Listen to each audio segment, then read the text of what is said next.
قرآن مجید سورہ بقرہ اللہ تبارک و تعالی نے ارشاد فرمایا یا ایھا الذین آمنوا کتب علیکم الصیام، اے ایمان والو تم پر روزے فرض کیے گئے، کما کتب علی الذین من قبلکم، اسی طرح جس طرح تم سے پہلے لوگوں پر فرض کیے گئے تھے، لعلکم تتقون، تاکہ تم پرہیزگار ہو جاؤ، متقی ہو جاؤ، اللہ سے ڈرنے والے بن جاؤ، گناہوں سے بچنے والے بن جاؤ، اپنی زندگی کو رب رسول کے احکامات کی روشنی میں گزارنے والے بن جاؤ۔ روزہ ایک پریکٹس ہے، ایک مجاہدہ ہے، ایک جد و جہد ہے۔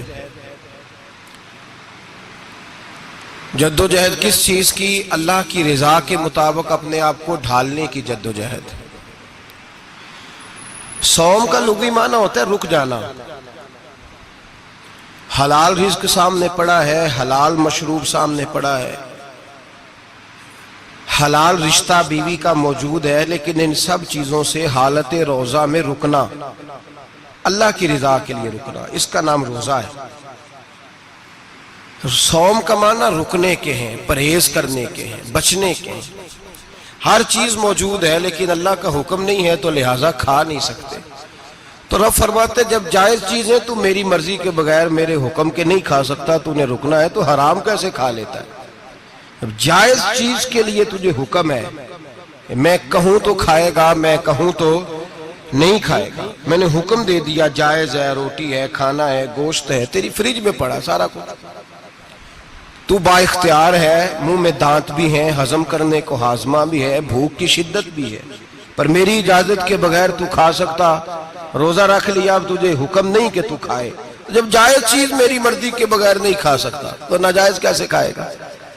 میرے نبی پاک علیہ السلام نے اپنے خوبصورت الفاظ کے اندر اس مفہوم کو بیان فرمایا۔ محبوب پاک صلی اللہ علیہ وسلم فرماتے جس نے جھوٹ نہیں چھوڑا، غیبت نہیں چھوڑی، برائی نہیں چھوڑی، اللہ کو اس کے بھوکے پیاسے رہنے کی کوئی ضرورت نہیں۔ وہ کاہے کا رکا ہے؟ جب کوئی کام تو اس نے اللہ کی رضا والا کیا نہیں۔ روزہ رکھ کے دغا کر رہا ہے، روزہ رکھ کے جھوٹ بول رہا ہے، روزہ رکھ کے کم ماپ رہا ہے، تول رہا ہے، دھوکہ دے رہا ہے، رشوت لے رہا ہے، فراڈ کر رہا ہے، حرام کا مال کٹھا کر کے کہتا ہے اس میں سے چلو 10 دیگیں بھی پکا دیں گے۔ وہ بھائی جو کام اللہ نے تجھے کرنے کو حکم دیا تھا، جب تو وہ بجا ہی نہیں لا رہا، مقصد روزہ ہی تو حاصل، لعلکم تتقون۔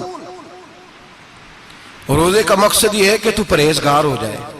میرے نبی پاک علیہ السلام کی بارگاہ عالی مرتبت میں 2 عورتیں آئیں، یہ چیزیں کھا لو، کہنے لگی محبوبہ ہم نے روزہ رکھا ہوا ہے۔ فرمایا نہیں، تمہارا تو روزہ نہیں ہے، حضور رکھا ہوا ہے روزہ، سحری سے لے کر اب تک کچھ نہیں کھایا، شام تک بھی نہیں کھائیں گی۔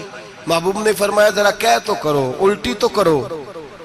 کہہ کی تو ان کے حلق سے خون بھی نکلا اور گوشت کے لوتھڑے بھی نکلے، پھوٹیاں بھی نکلی۔ نبی پاک نے فرمایا وہاں بیٹھ کے تم نے اپنے جاننے والوں کی غیبت نہیں کی، چغلی نہیں کھائی؟ خاموش ہو گئیں، گردنیں جھک گئیں۔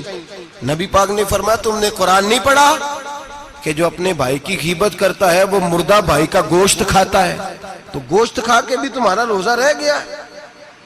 کس طرح کا روزہ ہے کہ صاحب روزہ رکھ کے نہ رکھنے والوں پہ تنقید کر رہے ہیں۔ تراویحاں پڑھ کے نکلے ہیں تو کہتے ہیں میں اکیلا ہی نیک ہوں، باقی تو محلے میں کوئی پڑھتا ہی نہیں۔